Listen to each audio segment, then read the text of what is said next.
Salut à tous, alors c'est Frédéric de la Vie. Alors je voulais vous faire une petite vidéo, alors phrase mythique, une petite vidéo, je dis parce qu'on me pose tout le temps la question. Au début c'était une habitude que j'avais prise, qui était un peu un réflexe. Maintenant je fais exprès de l'utiliser parce que c'est la signe de fabrique de mes vidéos, c'est la marque, c'est l'introduction.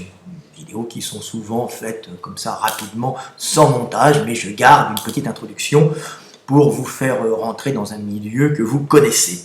Voilà, un milieu familier. Donc, le milieu est familier grâce à cette petite introduction. Donc je voulais vous faire une petite vidéo sur la beauté de la femme et sur la malédiction de la beauté de la femme. Alors évidemment, la beauté de la femme n'est pas qu'un avantage pour elle. Alors, je vais vous expliquer ça par un petit texte que j'ai écrit et que j'ai passé sur Facebook. Alors, je vous rappelle que mes textes font partie d'un vaste ouvrage, un grand ouvrage, que j'ai commencé à écrire, à mettre en forme il y a 4-5 ans, on va dire, en utilisant Facebook comme réseau social de communication et d'interaction, car je me nourris de vos interrogations pour en sortir des explications logiques. Donc voilà, donc c'est toujours un échange. Vos questions m'enrichissent et mes réponses, j'espère, vous enrichissent aussi. Donc je vais vous lire ce petit texte et après je parlerai un peu de la beauté de l'homme, de sa valeur, et là je vais vous parler de la malédiction de la beauté féminine en vous lisant mon petit texte. Alors je mets mes lunettes de vieux, et oui, la presbytie. Alors, la malédiction de la beauté. Pour la femme, la beauté, qui est un atout, peut vite devenir une malédiction. Le fait d'être trop belle, c'est-à-dire de correspondre presque totalement au goût de l'époque et à ce que recherchent les hommes, place la belle femme dans une situation de telle abondance dans le choix de ses prétendants qu'elle finit par ne plus être capable de se décider. Jouant de son pouvoir de séduction, elle enchaîne les amants à la recherche de l'homme parfait, oubliant le temps qui passe et inéluctablement flétrit la beauté et la fertilité. Les années s'enchaînant, la belle femme devient moins belle, sans même s'en apercevoir. Et quand dans une lueur de lucidité elle découvre que sa fraîcheur s'est évanouie et que sa beauté s'est fanée, il est souvent trop tard. Devant la concurrence des plus jeunes, rayonnantes de fertilité, et n'attirant plus le désir de possession charnelle des hommes, elle est prise de panique. Réalisant que le temps a emporté ses charmes, elle est prête à se donner au premier homme qui la courtisera. Revoyant à la baisse ses critères de sélection, dans le meilleur des cas, elle finira avec un homme ne correspondant pas à ses désirs, qu'elle n'aimera pas, mais qui lui offrira la possibilité d'être mère.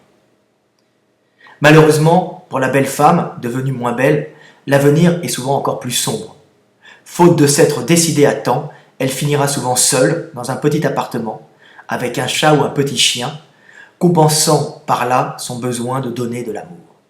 Donc voilà, petite vidéo pour vous montrer à vous les hommes et à vous les femmes qui m'écoutez que la beauté n'est pas qu'une chance, elle peut des fois devenir une malédiction si elle est mal gérée, et que le fait d'être indécis peut à un certain moment faire qu'il arrive, qu'il soit trop tard et que l'on ne trouve pas le prince charmant tant recherché et qu'en fin de compte, le timing étant là, on se jette sur l'homme de passage qui arrivera au bon moment, au bon endroit, car il n'y a plus tellement de temps, tout simplement.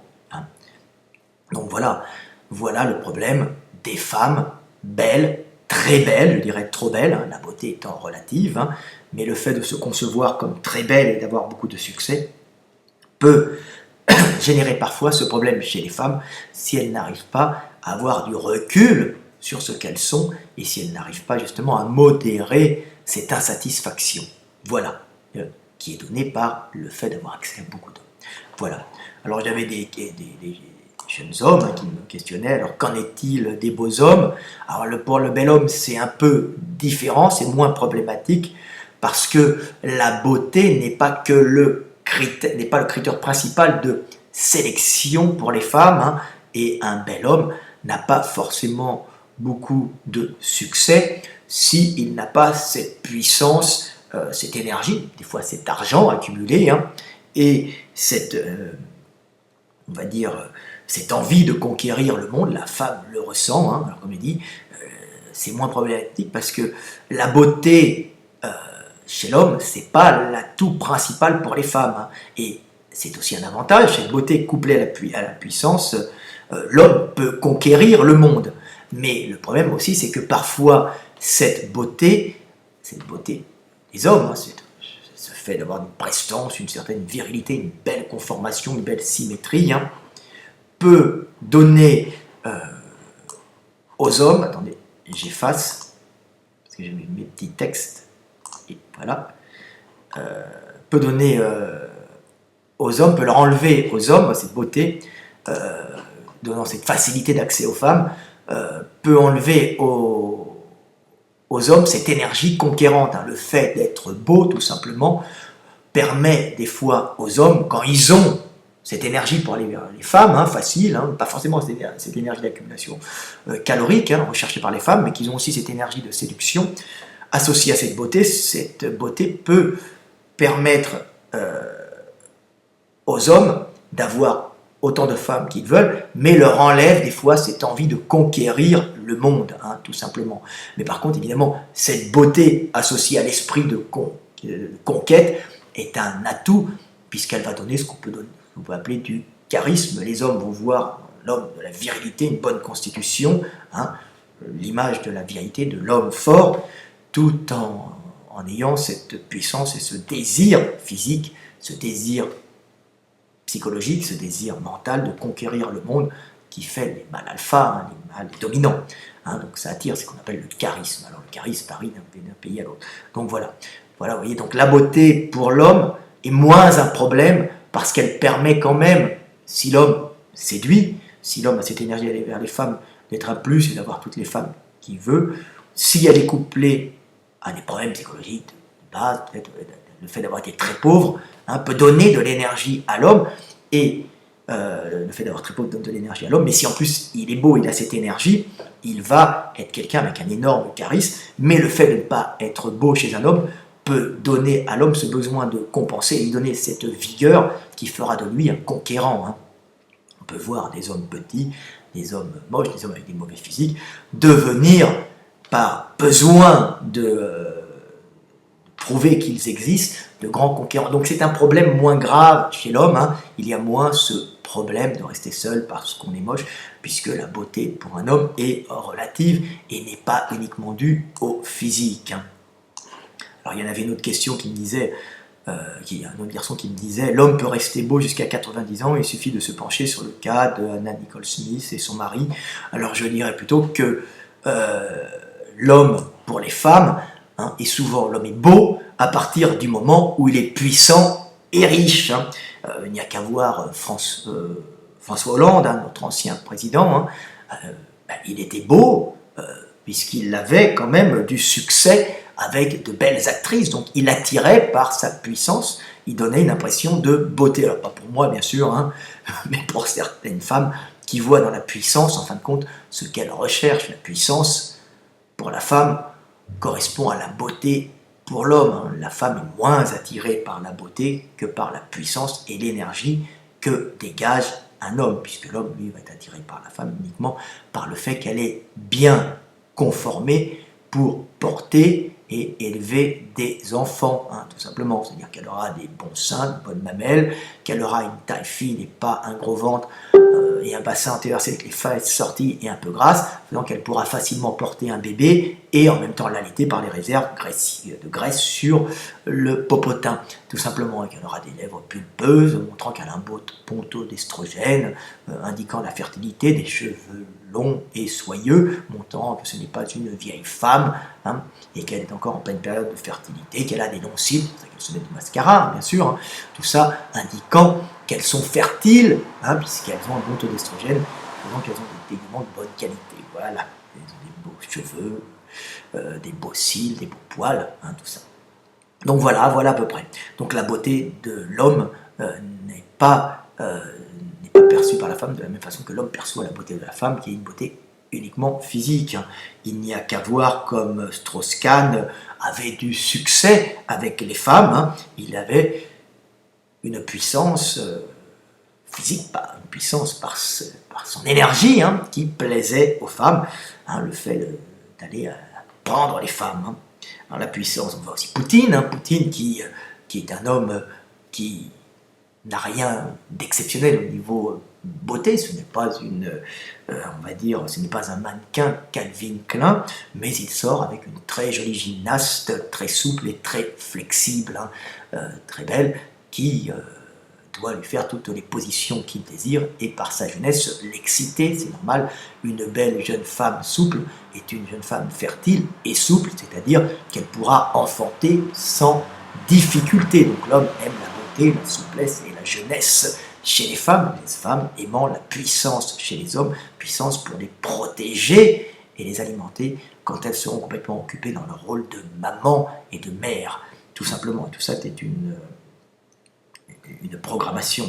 Pareil pour Sarkozy. Sarkozy qui n'est pas l'exemple de la beauté, il a un grand nez, il est tout petit, il l'a quand même épousé et fait un enfant à Carla Bruni, qui est une belle femme, très très très belle femme, malgré les quelques opérations esthétiques qu'elle a fait, qui l'ont, à mon avis, enlaidie, parce qu'elle ressemble à toutes les vieilles riches maintenant qui ont le même chirurgien esthétique, mais qui était quand même une très belle femme. On voit que la puissance et l'énergie de Sarkozy, qui est parti pas si riche que ça, qui par son énergie, et justement son manque, il n'était pas beau non plus, a compensé par le fait qu'il avait beaucoup d'énergie, ce désir de conquérir le monde, qui lui a fait accéder au poste de président de la République française. Je ne dis pas qu'il était exceptionnel, loin de là, mais en France, il faut montrer qu'on a de l'énergie et non de la compétence.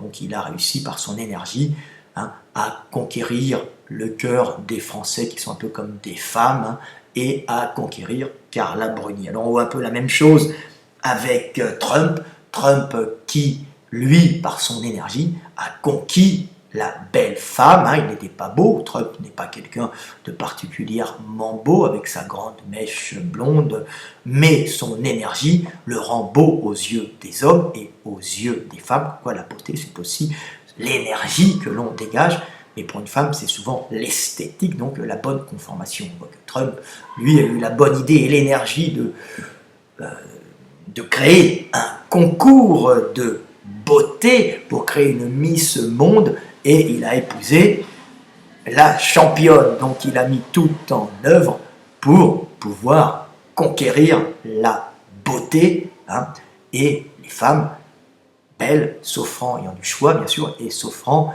en général à l'homme puissant, qu'il ait de l'ambition ou de la richesse ou de la puissance acquise. Mais de toute façon, en général, les femmes désirent plus un homme puissant qu'un homme riche.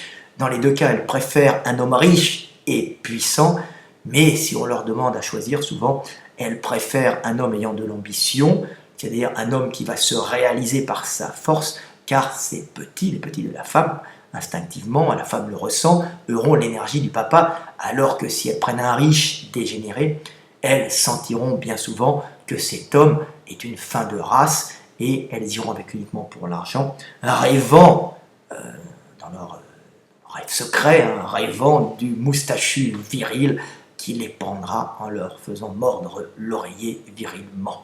Voilà, en général, c'est comme ça les femmes. Les femmes sont avant tout attirées par la puissance de l'homme, puissance virile, et par la puissance énergétique de l'homme acquise par la naissance, elle le préfère moins, ou acquise à la force de ses poignets, à la force de son cerveau. Et ça, c'est un atout supérieur pour la femme quand elle désire un homme, puisque elle pourra, avec une certaine chance, avoir des petits qui auront justement les caractères vigoureux, énergiques du papa. Voilà, petite vidéo sur les hommes, les femmes. J'étais parti sur la beauté féminine. Alors, mesdames, n'attendez pas trop, choisissez, quand vous êtes encore belle et jeune, un homme puissant, de préférence pas trop moche, pour pouvoir vous reproduire et transmettre la vie et avoir des petits énergiques. Et je fais un petit coucou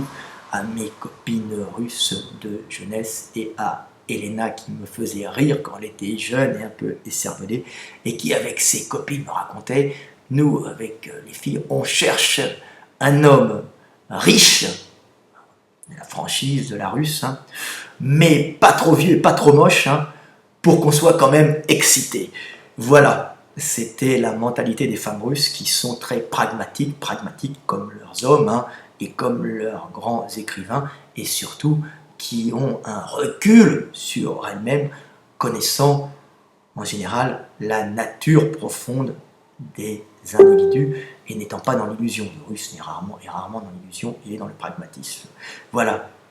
Allez, c'était Frédéric Delavier, à bientôt.